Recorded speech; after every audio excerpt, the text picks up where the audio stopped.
News coming in from the United States, and the stage is set for Biden versus Trump. A rematch is expected in November of this year. Will Biden and Trump sweep to victories on Super Tuesday?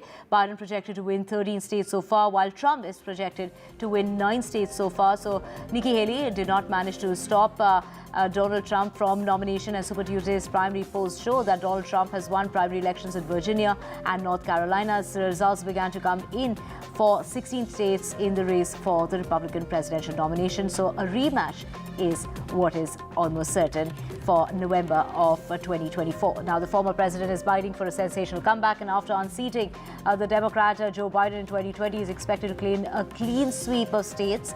His long-shot challenger, Nikki Haley, has failed to provide a significant obstacle in Trump's path to nominations. Let's listen in to what Donald Trump had to say. Well, thank you very much. They call it Super Tuesday for a reason. This is a big one.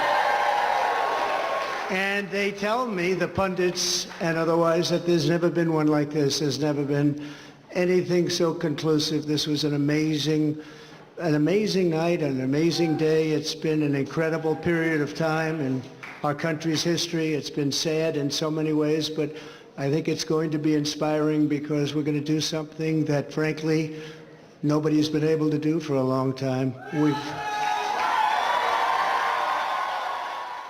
Super Tuesday results could reveal regional strengths and weaknesses for President Joe Biden and former President Donald Trump, who are all but guaranteed to clinch a 2020 election rematch. So it is going to be Donald Trump versus Joe Biden. And of course, what really will matter is the state of the economy, and that's going to be quite that's going to play the role as far as the election campaign is concerned. And of course, that rematch, which is going to be taking place in November this year.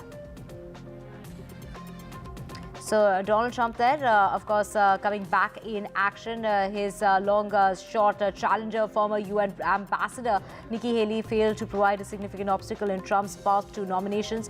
Well, it is going to be Donald Trump versus Joe Biden. And to get more on this, we have my colleague Namrata joining us from New York. Namrata, a very close contest there as far as the primary results are concerned. Take us through the results. Yes, it's going to be a clash of the titans once again, and history going to be repeating itself in November this year. While the official nomination of Donald Trump will come on March 12th, we do know that 1/3 of the delegates are at stake at Super Tuesday, and those delegates seem to have overwhelmingly gone Donald Trump's way. Joe Biden was a given. He's been sweeping all the Democratic primaries. But this essentially means at the end of the road for Nikki Haley, who has incidentally put up maybe not the fight that she wanted, her campaign wanted, or her mega donors wanted, but nonetheless, there is a percentage in some of the states like South Carolina. She got 40% of the vote.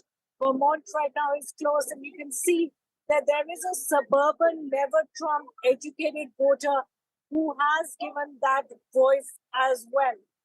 But Nikki Haley will have to put those plans on back burner as her billionaire funding from Koch brothers and other donors dries up post this announcement.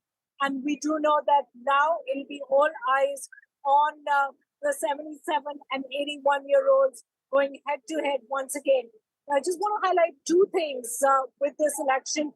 Number one, it is going to be actually about the economy.